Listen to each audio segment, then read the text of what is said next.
চারিদিকে জলে থই থই অবস্থা। বন্যার কবলে পড়ে বানভাসী অবস্থা পাঁশকুড়ায়। ঘর ছাড়া বহু মানুষ। এখন একমাত্র ভরসা ত্রাণ।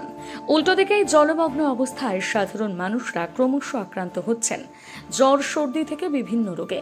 আর এই সময় সাধারণ মানুষদের চিকিৎসার পরিষেবা দিতে কলকাতা থেকে ছুটে এলেন ডাক্তাররা। আজ অর্থাৎ ২৬শে সেপ্টেম্বর সাগর দত্ত মেডিকেল কলেজের প্রাক্তনীদের উদ্যোগে তৈরি হয়েছে অভয়া ক্যাম্প। পাঁশকুড়া স্টেশন চত্বরের সামনে তৈরি হয় এই ক্যাম্প। বন্যার্তদের জন্য এই পরিষেবা। জানা গিয়েছে দুটো দলের মাধ্যমে দুটো ক্যাম্প চালানো হয়। সাধারণ মানুষদের জন্য এই পরিষেবা দেওয়া হয় একেবারে বিনামূল্যে।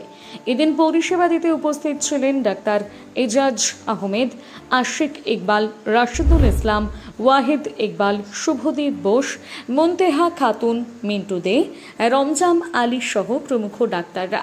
দুটি ক্যাম্পের মাধ্যমে প্রায় ৫০০ জন রোগীকে ওষুধ সহ চিকিৎসার পরিষেবা দেওয়া হয়েছে এদিন। যার যেমন অসুস্থতা সেই সমস্ত ধরনের অসুস্থতার ট্রিটমেন্ট করেছেন ডাক্তাররা। সকাল ১০টা থেকে দুপুর ২টো অবধি এই পরিষেবা ব্যাহত থাকে।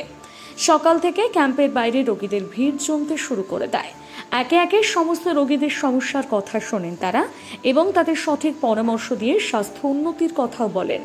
জানা যায় মেডিসিন, পেডিয়াট্রিক এবং পিএমআর সব ধরনের রোগীদেরকে পরিষেবা দেওয়ার জন্য সেই মতো বিশেষজ্ঞরা উপস্থিত ছিলেন।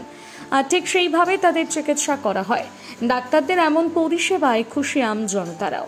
এই যন্ত্রণার মাঝে ডাক্তারদের পাশে এসে দাঁড়ানো সাধারণ মানুষদের কিছুটা হলেও স্বস্তি দিয়েছে।